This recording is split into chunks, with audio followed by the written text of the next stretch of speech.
Hey students, this is Nikita Miss of your school Keshav Chand Gyan Niketan. And as you all know, due to the ongoing pandemic, which is COVID-19, absolutely, we are suffering from a lot. But your school has always tried its best to teach you in the best possible way. So today I have come with a new video for class 5th. It's first chapter of your science textbook. Okay, and it's plants increasing the numbers.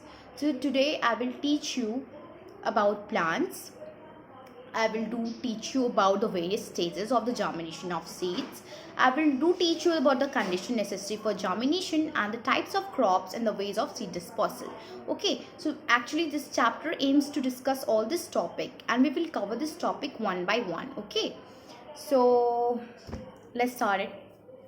So here this chapter starts with a story. Okay, ये chapter basically एक story के साथ start होता है. इसमें एक आपकी story है that Soma comes home from school at 3 p.m. She has lunch which consists of roti and vegetables. Now it's 8 p.m. She's having dinner with her family. Talk to your partner and write the names of at least 6 food items which you see in the picture. So यहाँ पे एक सोमा है, वो school से घर आई है, 3 बजे आई है और वो रात उसने लंच किया है. ठीक है, और लंच में उसकी क्या है, रोटी है और वेजिटेबल्स हैं, मतलब सब्जियां हैं. ठीक है, अब 8 बज चुके हैं और अब वो अपनी फैमिली के साथ बैठ के क्या कर रही है, डिनर कर रही है, रात का खाना खा रही है. तो आपको अपने पार्टनर से डिस्कस करना है और एटलीस्ट 6 फूड आइटम्स के नाम लिखने हैं. तो आपका काम ये है कि आप खुद से क्या करेंगे, 6 फूड आइटम्स के नाम एटलीस्ट आप अपने से खुद से अपनी कॉपीज़ में लिखोगे. ठीक है, सो आपको पता चलेगा कि कितने फूड आइटम्स होते हैं, क्या क्या होता है. ठीक है, तो बेसिकली ये चैप्टर आपको प्लांट्स की इम्पोर्टेंस के बारे में बताएगा. ठीक है, our life depends on nature. So it's very well known, सब जानते हैं कि हमारा लाइफ किस पे डिपेंड करता है. तो हमारा लाइफ नेचर पे डिपेंड करता है. नेचर हम किसको बोलते हैं, नेचर को हिंदी में हम प्रकृति बोलते हैं. ठीक है, और नेचर उस सारी चीज़ों को कंसिस्ट करता है, जैसे कि प्लांट्स हो गए, एनिमल्स हो गए, या हमारे जो भी रिसोर्सेज हमें मिलते हैं, जैसे कि हमें पानी मिलता है, हमें मिनरल्स मिलते हैं, हमें रॉक्स मिलते हैं. दीज ऑल, ठीक है, these are all parts of our nature. ये सारी हमारे नेचर के ही पार्ट हैं, इसी के भाग हैं.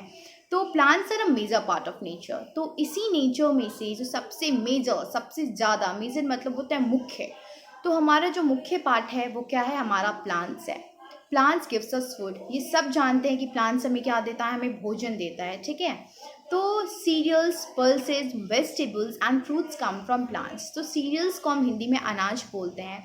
तो अनाज हो गया, पल्सेस दाल हो गया, वेजिटेबल्स सब्जियां हो गई, फल हो गए, ये सारी हमें किससे मिलते हैं, प्लांट से मिलते हैं.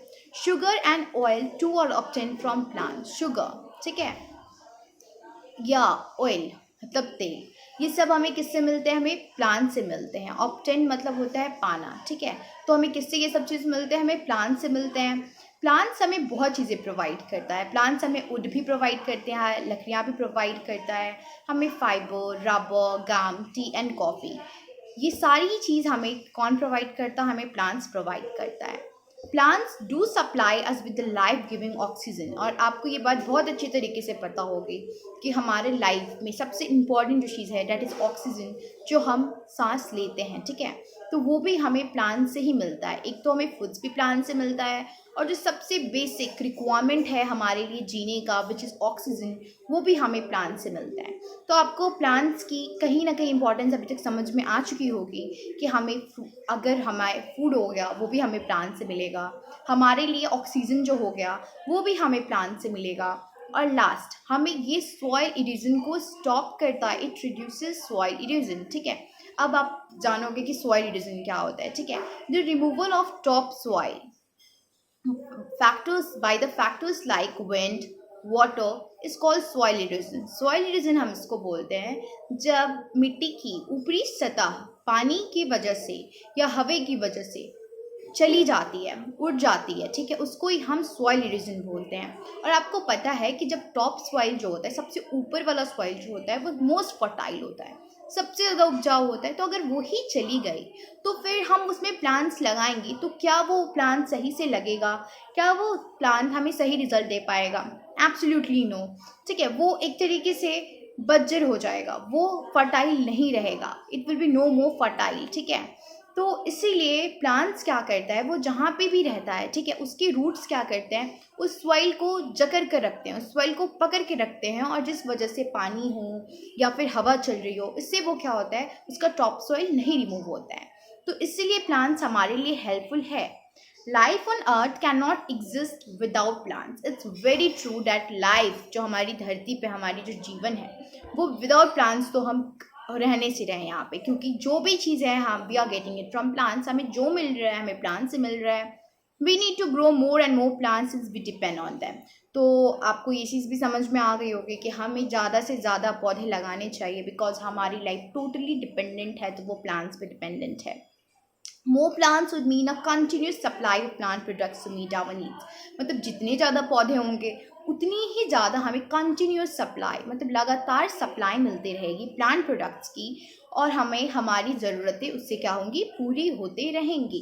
ठीक है, तो ठीक है, अब हम ये समझ गए कि प्लांट्स का क्या नीड है। तो फर्स्ट पॉइंट ये था कि प्लांट्स का हमारे पास नीड क्या है, why do we need plants and how are plants useful to us. ठीक है, तो मेनली हम प्लांट को क्यों नीड करते हैं या प्लांट हमारे लिए क्यों यूजफुल है, this is the same question, so it has the same answer as well. So पहला तो ये, it gives us food, then it gives us food, it gives us wood, fiber, rubber, gum, tea and coffee. It do supply us with the life giving oxygen. It reduces soil erosion. ठीक है, so these are the reason why plants are useful to us. plants इसलिए हमारे लिए useful हैं। Okay, तो अब जो next है वो है आपका topic new plants from seeds. ठीक है, तो देयर इज अ क्वेश्चन कि why does a plant produce so many seeds.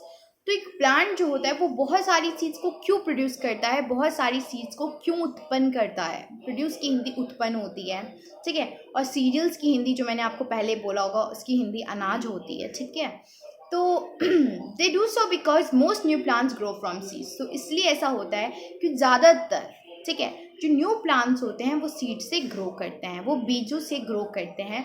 Yet all seeds do not grow into new plants, but एक ये भी बात है कि जो सारी ही सीड्स होती हैं वो न्यू प्लांट में ग्रो नहीं कर पाती हैं। अब क्यों नहीं कर पाती हैं हम वो देखेंगे। Some seeds are not fully grown when they are separated from their parent plants. तो कुछ बीजें जो होती हैं वो फुली ग्रोन नहीं होती हैं, मतलब पूरी की पूरी वो ग्रोन नहीं होती हैं, पूरी की पूरी वो नहीं बढ़ी हुई होती हैं जब वो अपने पेरेंट प्लांट से सेपरेट हो जाती हैं। पेरेंट प्लांट मतलब द मेन प्लांट, जो मेन प्लांट है वो हो गया, और उसकी जो बीजें हैं जिससे वो नया प्लांट बनेगा वो पेरेंट प्लांट है, तो मेन प्लांट, एंड जो उससे जो होगा वो बेबी प्लांट्स। ठीक है, तो वो उससे पहले ही सीड्स क्या होते हैं, उससे पहले ही जब तक वो फुली ग्रो नहीं होते वो उससे पहले सेपरेट हो जाते हैं। तो some seeds are destroyed by strong winds और हैवी रेन और आर ईटन बाय इंसेक्ट्स और सीड्स। क्या होता है, कुछ सीड्स जो होती हैं वो स्ट्रॉन्ग विंड्स, बहुत तेज हवा की वजह से या बहुत भारी बारिश की वजह से, और या फिर इंसेक्ट्स खा जाते हैं, तो कभी बर्ड्स खा जाते हैं उन सीड्स को। तो क्या होता है, बहुत सारी सीड्स जो होती हैं वो प्लांट्स में ग्रो नहीं कर पाती हैं, वो प्लांट नहीं बन पाती हैं। Some do not get the right soil enough air and water. किसी को सही सॉइल नहीं मिलता, तो किसी को ज़्यादा मात्रा में पानी या हवा नहीं मिल पाती, इसलिए भी नहीं ग्रो कर पाते हैं। Such seeds do not grow into plants. तो जो उनको ऐसी कंडीशंस मिल गई, जिनको फेवरेबल कंडीशन नहीं मिली, जिनको अनफेवरेबल कंडीशंस मिली, वो ग्रो नहीं कर पाते। ठीक है, seed that survive and get favourable condition for their growth grow into new plants. ठीक है, तो ऐसे सीड जो सर्वाइव कर पाते हैं, जिनको फेवरेबल कंडीशंस मिल जाती हैं, फेवरेबल कंडीशंस आप समझ गए होंगे, मतलब इन सब चीज़ों का जस्ट अपोजिट, अगर उनको सही स्पेस मिल जाए, सही इनफ एयर मिल जाए, इनफ वाटर मिल जाए, या उन्हें इंसेक्ट्स बर्ड्स ना खाएं, या फिर हैवी रेनफॉल की वजह से या स्ट्रॉन्ग विंड्स की वजह से उनको कोई डैमेज ना पहुंचे, तो वो फिर क्या होगा, फिर वो सीड हमारा प्लांट्स में बदल जाएगा।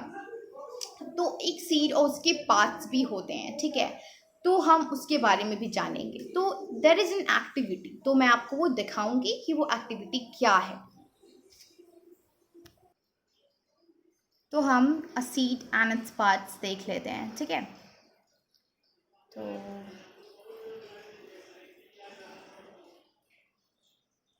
See look